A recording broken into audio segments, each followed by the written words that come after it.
In the year 1086, King Alfonso VI called for a crusade in response to the arrival of the army of Almoravid warriors from North Africa. A man known as El Cid answered the call. He was later to become the most famous Spanish knight in history. Who was El Cid? His name was Rodrigo Díaz de Vivar. At 22 years old, he had become the commander of the royal troops of Sancho II of Castilla, thanks to his military prowess. He fought the Muslims, but more importantly, he fought Alfonso VI of León, Sancho's brother, when they went to war against each other. Although Rodrigo's campaigns were successful, he was put in a very awkward situation when his king, Sancho II, was killed and succeeded by his brother Alfonso, whom Rodrigo had fought. His position in Alfonso's court was precarious, as the new king disliked him. In 1081, Rodrigo led an unauthorized military raid on Toledo, which was still Muslim-occupied. As a result, Alfonso exiled him, and he was banished from Castilla and León. For the next decade, he offered his services to the Muslim ruler of Zaragoza, Al-Mutamin. There, he added to his reputation of having never been defeated in the battlefield by winning battle after battle against Al-Mutamin's enemies, both Muslim and Christian. Before military campaigns, Rodrigo would buy many military books by classical Roman and Greek authors, and ordered that they be read aloud to his troops as inspiration. He often used unexpected strategies, engaging in what many would call psychological warfare, paralyzing his enemy with terror or distracting them. Rodrigo heroically led the defense of Zaragoza during various internal wars between Muslim cities. In 1084, he even defeated a large Christian army. He was richly rewarded for his victories by his Moorish masters. That's when he began to be called El Cid, which comes from Al-Cid, meaning Lord in Arabic. However, everything changed in 1086.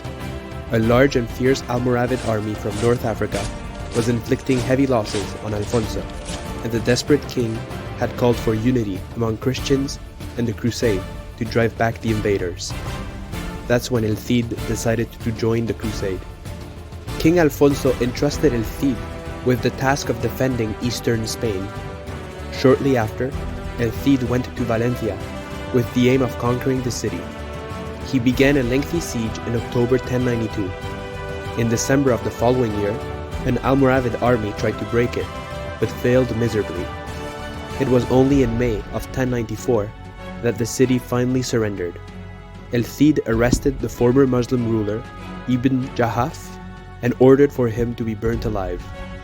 The chief mosque of Valencia became a church, and many new Christians moved to the city. El Cid ruled the city until his death in 1099, having never been defeated in battle. Meanwhile, shortly after the crusade had been called, King Alfonso defeated the Almoravids as they were besieging the city of Aledo. Yusuf ibn Tashufin, the Almoravid leader, decided that in order to preserve Islam in the Iberian Peninsula, he had to depose all of the Muslim rulers in Spain because they had become decadent and soft. In less than 5 years, the Almoravids took over all of Muslim Spain. This was a heavy blow for Alfonso, since the Almoravids had no intention of paying him tribute. The Almoravids shifted their focus to conquering Toledo and the rest of Spain for Islam. Their expansion was very successful, and Alfonso suffered defeat after defeat. The only good news for him was that El Cid had taken Valencia. Alfonso faced the Almoravids at the Battle of Consuegra in 1097, where the Christian forces were defeated. This battle was especially painful because El Cid's only son died at the hands of the enemy. In 1099, the Almoravids conquered a large number of castles that surrounded Toledo, and the next year they tried to take the city but were unsuccessful. The Almoravids also had their focus on Valencia, which El Cid had fought so hard to conquer. After his death, they led relentless attacks on the city. Alfonso argued that it was too expensive to defend Valencia, and he decided to abandon the city. Before he left, in 1102, he set fire to the city, leaving the remains to the Almoravids. In the year 1108, the Almoravids fought the Christians in a huge battle at Ucles. This battle was a disaster for Alfonso, not only because he was defeated, but also because his only son, the heir to the throne, was killed. When Alfonso died, he left his kingdom to his daughter Urraca, who inherited the kingdom of Castilla and León. She was the first reigning queen in European history. She had one son, another Alfonso, by her first husband, Raymond of Burgundy. When Raymond died, she married Alfonso the Battler, King of Aragon. This union was intended to unite León, Castilla, and Aragon, but the people of Castilla and León felt hostility towards Aragon and its king, which led to many years of anarchy. A civil war broke out within the kingdom, with the people of Aragon and Castilla going to war against each other. The conflict culminated with Pope Pascal II declaring the marriage invalid on grounds of consanguinity, Alfonso the Battler and Urraca being second cousins. They separated in the year 1114. Aragon and Castilla remained enemies, but Alfonso gave up his claim to the throne of Castilla.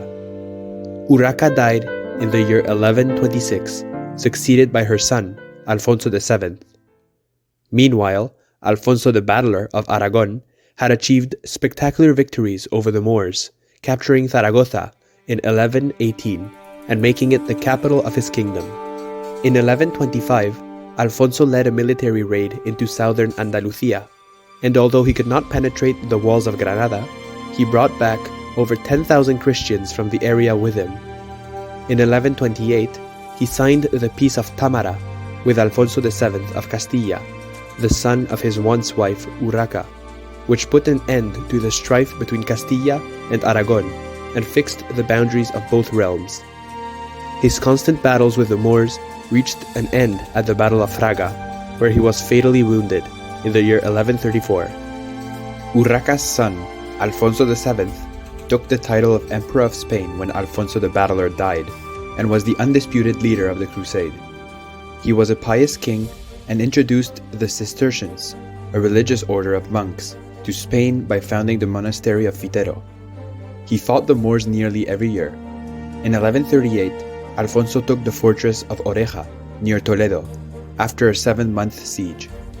One of the setbacks for the kingdom was the Treaty of Zamora, signed in 1143, which recognized Portugal as an independent kingdom. This treaty completed the separation of Portugal from Spain, which remains separate to this day. The next year, Alfonso advanced as far as Cordoba. However, in 1146, a new invasion of North African fanatics called Almohads brought down the Almoravid state and threatened the Christians. It is during this time that Pope Eugene III started preaching the Second Crusade in order to retake the Holy Land from the Muslims. An additional objective was to regain Iberia. As a result, a Genoese fleet numbering 160 to 200 ships sailed to the peninsula, while the land armies of the Crusade made their way to the Holy Land.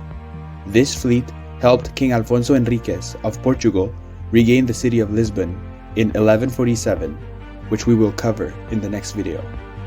In the same year, they helped Alfonso of Castilla and León, who was leading a mixed army of Castilians, Catalans, and Franks, conquer the rich port city of Almeria. This was Castilla's first Mediterranean seaport. However, the Almohads recovered Almeria 10 years later with a newly arrived army that came to join this war that seemed to have no end.